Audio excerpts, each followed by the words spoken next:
یہودیوں میں سے کچھ لوگ ایمان لے آئے، انہوں نے اپنے ان رشتہ داروں سے جو کہ یہودی تھے ان سے پوچھا کہ ہم جس دین پر ہیں تمہاری نظر میں اس کی کیا حیثیت ہے۔ لوگوں کا حال یہ ہے کہ جب کوئی مشکل آتی ہے، کوئی اہم معاملہ درپیش ہوتا ہے تو وہ لوگوں کے پاس جاتے ہیں، بسا اوقات غلط عاملوں کے ہتھے بھی چڑھ جاتے ہیں۔ اگر ہم اپنی نمازوں پر استقامت حاصل کرنا چاہتے ہیں تو ہمیں یہ کام ضرور کرنا چاہیے۔ اعوذ باللہ من الشیطان الرجیم، بسم اللہ الرحمن الرحیم۔ ناظرین کرام، گزشتہ ویڈیوز کے اندر ہم نے یہ جانا کہ اللہ رب العالمین نے بنی اسرائیل کو ایمان لانے کی دعوت دی، اور صرف ایمان لانے کی دعوت ہی نہیں دی بلکہ ان امور سے بھی روکا، ان کاموں ان باتوں سے بھی روکا کہ جو ایمان لانے کی راہ میں رکاوٹ تھی، جن کی وجہ سے لوگ ایمان نہیں لاتے۔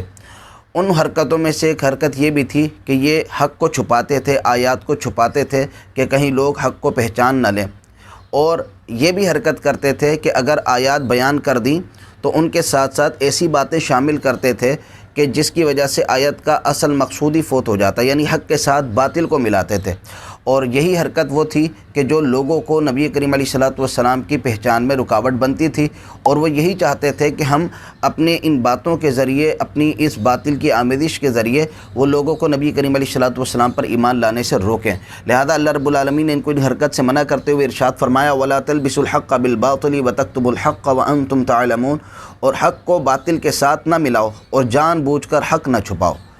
تو جب یہ حرکتیں چھوڑیں گے تو لوگ صحیح سے حق کو پہچانیں گے، حق کو قبول کریں گے اور نبی کریم علیہ السلام پر ایمان لے آئیں گے۔ اب یہاں تک اللہ رب العالمین نے یا تو ایمان کے بارے میں بات کی یا ایمان کی راہ میں رکاوٹوں کو ختم کرنے کی بات کی۔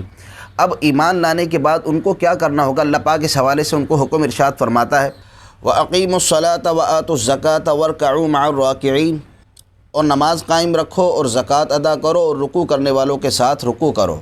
نماز کو قائم رکھنے کا مطلب یہ ہے کہ نماز ہمیشہ پڑھی جائے، اور اس انداز سے پڑھی جائے کہ اس کے ظاہری آداب کا بھی خیال رکھا ہو، باطنی آداب کا بھی خیال رکھا ہو، یعنی اس کے فرائض و واجبات اور سنتوں کو نبھا کر نماز پڑھی ہو اور خشوع و خضوع اور یکسوئی کے ساتھ اس کو ادا کیا گیا ہو۔ تو اس انداز سے ہمیشہ نماز پڑھنا جو ہے یہ نماز کا قائم رکھنا ہوتا ہے۔ اس کے بعد فرمایا زکوٰۃ ادا کرو اور رکوع کرنے والوں کے ساتھ رکوع کرو، یعنی با جماعت نماز پڑھو۔ تو اللہ رب العالمین نے با جماعت نماز پڑھنے کا حکم دیا، اور یہ بات یاد رکھیے کہ جن باتوں کا حکم انہیں یہاں دیا جا رہا ہے نا، یہ ان کے ساتھ خاص نہیں ہے بلکہ یہ حکم ہم تمام لوگوں کے لیے، ایسا نہیں ہے کہ ہم یوں کہہ کر اپنی جان چھٹا لیں، یہ تو ان کے لیے کہا گیا ہے۔ لہذا یہ حکم ہمارے لیے بھی کہ ہم نماز کو قائم رکھیں، زکوٰۃ دیں اور با جماعت نماز کا اہتمام رکھیں۔ اور پھر بنی اسرائیل کی ایک حرکت یہ بھی تھی کہ وہ لوگوں کو تو اچھائی کا حکم دیتے تھے، خود اس پر عمل نہیں کرتے تھے۔ یہودیوں میں سے کچھ لوگ ایمان لے آئے، انہوں نے اپنے ان رشتہ داروں سے جو کہ یہودی تھے ان سے پوچھا کہ ہم جس دین پر ہیں تمہاری نظر میں اس کی کیا حیثیت ہے؟ تو انہوں نے کہا کہ تم حق دین پر ہو، اس پر ثابت قدم رہو۔ تو یہ لوگوں کو تو اچھائی کا حکم دے رہے ہیں اور خود وہ ایمان نہیں لا رہے ہیں۔ تو اللہ پاک نے ان سے ارشاد فرمایا تأمرون الناس بالبر وتنسون انفسکم، کیا تم لوگوں کو بھلائی کا حکم دیتے ہو اور اپنے آپ کو بھولتے ہو؟ وانتم تتلون الکتاب، حالانکہ تم کتاب پڑھتے ہو۔ افلا تعقلون، تو کیا تمہیں عقل نہیں؟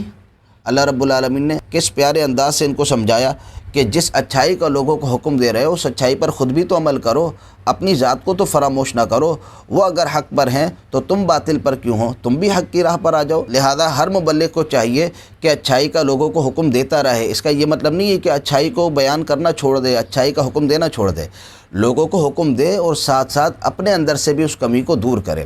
اب بنی اسرائیل اگر ایمان لے آتے ہیں تو ان کو بڑی مشکلات کا سامنا کرنا پڑ سکتا ہے، اس لیے اللہ رب العالمین نے انہیں پہلے سے فرما دیا وَاسْتَعِینُوا بِالصَّبْرِ وَالصَّلَاةِ، اور صبر اور نماز سے مدد حاصل کرو۔ یعنی جب مشکل آ جائے، پریشانی آ جائے، لوگ تمہیں ستائیں، ایمان لانے کی راہ میں تمہیں مشکلات کا سامنا ہو، تو دو کام ضرور کرو، ایک تو صبر کو تھام لو، دوسرا نماز کو تھام لو۔ ہمارے لوگوں کا حال یہ ہے کہ جب کوئی مشکل آتی ہے، کوئی اہم معاملہ درپیش ہوتا ہے تو وہ لوگوں کے پاس جاتے ہیں، بسا اوقات غلط عاملوں کے ہتھے بھی چڑھ جاتے ہیں۔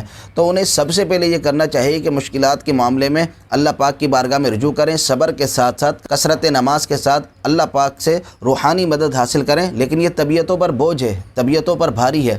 اللہ رب العالمین ارشاد فرماتا ہے وَإِنَّهَا لَكَبِيرَةٌ إِلَّا عَلَى الْخَاشِعِينَ، بے شک نماز ضرور بھاری ہے مگر ان پر جو دل سے میری طرف جھکتے ہیں، یعنی جو دل سے اللہ رب العالمین کی بارگاہ میں جھکتے ہیں، نماز ان کے لیے بھاری نہیں ہے، ان کے لیے بوجھ نہیں ہے۔